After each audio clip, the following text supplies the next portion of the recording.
जैसा आपको सबको जानकारी है कि जन संवाद का ये मेरा कार्यक्रम आज चौथा जिला जो सिरसा का शुरू किया था, 3 विधानसभाएं कवर की हैं, जिसमें कालांवाली, डबवाली और आज रानिया। तीनों विधानसभाओं में प्रमुख बड़े बड़े गांवों के अंदर जो कार्यक्रम हुए, आसपास के गांव के सरपंच और बाकी लोग भी आकर मिलते रहे हैं। कहीं संख्या 500, कहीं 800, कहीं 2000, 2500 तक भी रही है। तो ये संख्या इतनी बड़ी होते हुए भी बहुत एक अनुशासित तरीके से लोगों ने अपनी बात कही, लिखित बात हमको सौंपी है।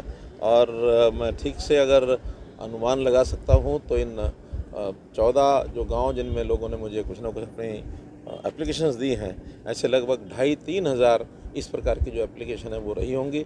इन सब पर एक एक पर काम किया जाएगा, जन संवाद पोर्टल में उसको डाला जाएगा, डिपार्टमेंट को फॉरवर्ड की जाएंगी और हर डिपार्टमेंट से 15 दिन में बाद हर एक जगह की फीडबैक ली जाएगी कि क्या काम उसका हो सकता है, क्या नहीं हो सकता है, कौन सा इमीडिएट करने का है, किस में समय लगेगा।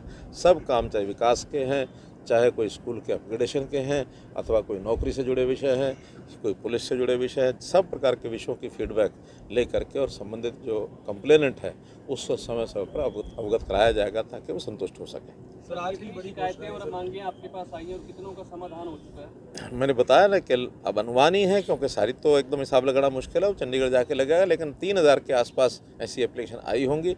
और उसमें बहुत ऐसी है जो तुरंत डिप्टी कमिश्नर और एसपी को कह करके हमने फॉरवर्ड की है, जो 1 दिन में 2 दिन में उनको बुला करके उनका समाधान भी करेंगे। और जिनका सुझाव मात्र है उसके समाधान की कोई आवश्यकता नहीं है, वो समाधान तो हम जो है उनके सुझाव के हिसाब से अच्छे लगे उनको लागू करेंगे। जैसे इन 3 दिनों में हमने 1000 गाँव के अंदर ई लाइब्रेरी इसकी घोषणा की है। इसी प्रकार 137 स्कूलों का दर्जा हाई स्कूल से और सीनियर सेकेंडरी स्कूल +2 का ये किया गया है। उसमें संख्या बच्चों की 9वीं 10वीं की 100 या इससे ऊपर है, ऐसे सब स्कूलों को अपग्रेड किया गया है। इसी प्रकार फिरनी की मैंने जो पहले घोषणा की थी कि जितने महाग्राम हैं उनकी सबकी फिरनी ये भी तुरंत बनाई जाएगी। तो ऐसे मोटी मोटी जो घोषणाएं हैं, खास करके डबवाली ज़िला, इसको पुलिस ज़िला इस नाते से घोषणा की गई है ताकि यहाँ जो बढ़ता हुआ नशा है और ख़ास करके जो बॉर्डर से स्मगलिंग होकर के आता है, चाहे वो पंजाब साइड से चाहे फिर राजस्थान साइड से, उसके ऊपर चेक किया जा सके। विशेष तौर पर इस जिले की आवश्यकता इसलिए पड़ी है, वो भी एक नई चीज़ हमने घोषणा की है।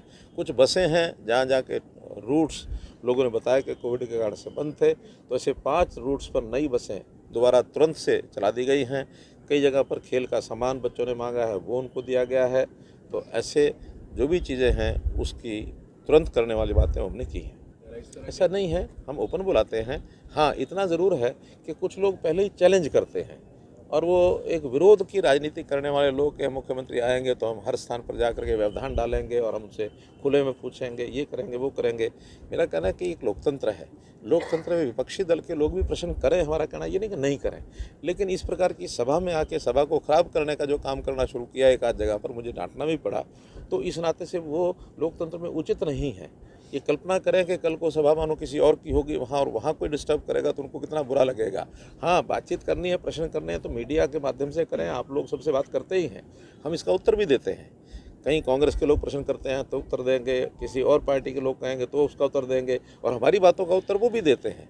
तो मीडिया का पर्पज़ ये होता है कि हम माध्यम बना करके और एक दूसरे की बात जनता तक पहुँचाएँ। लेकिन किसी के कार्यक्रम में व्यवधान डालना ये किसी भी कारण से बर्दाश्त योग्य नहीं है। उसको हर कीमत से, हमारा ही नहीं, किसी और के कार्यक्रम का भी व्यवधान कोई करेगा हम उसको भी रोकेंगे। सर, अशोक तंवर का चलिए ठीक है, विदाई किसकी होगी ये तो वो जानते हैं, हम जानते हैं, आप जानते हैं, तो सब जानते हैं। आखिर विदाई तो सामने जब होगी तब पता लगेगा। आज तक तो विदाई हमने की है सारे देश भर में, कोई ऐसा नहीं कि उनकी विदाई उनको पता नहीं है। इसलिए विदाई का जो समय आएगा उस समय आपको भी बताएंगे, उनको भी बताएंगे, सबको पता लगेगा। अभी तो कुछ लोगों को गलतफहमी है कि वो तालाब भी अपने आप को समुद्र समझ बैठे, तो ये समय पर जवाब मिलेगा उनको कौन तालाब है कौन समुद्र है। धन्यवाद। उपमंडल का मुद्दा काफी समय से लंबित है। ऐसा कि उपमंडल का एक हमारी कमेटी बनी हुई है, उसको कुछ पैरामीटर्स हैं और उन पैरामीटर्स को जब पूरा करते हैं तो वैसे उपमंडल बनाए जाते हैं। अभी भी हमने इस मंत्रिमंडल की बैठक में 6 जो मंडल हैं, 6 उपमंडल हैं, उनकी घोषणा की है और 2 उस समय जो डिमांड, काफ़ी बड़ी डिमांड आई हुई थी उसको हमने रिजेक्ट भी किया है। तो इसलिए उनकी जो पैरामीटर्स होते हैं उनको जो स्थान पूरा करेगा उनको सबको केवल डिमांड नहीं पैरामीटर भी पूरे करने पड़ते हैं, उसको मैंने किया। कार्यक्रम सिरसा में कब होगा सर? अगला कार्यक्रम अभी तो मेरा महेंद्रगढ़ जिले में है, इस महीने के आखिर में 3 दिन उसका रहेगा। तो इस प्रकार से पूरे हरियाणा में कार्यक्रम करते करते जब भी यहाँ की बारी दोबारा आएगी फिर करेंगे। धन्यवाद।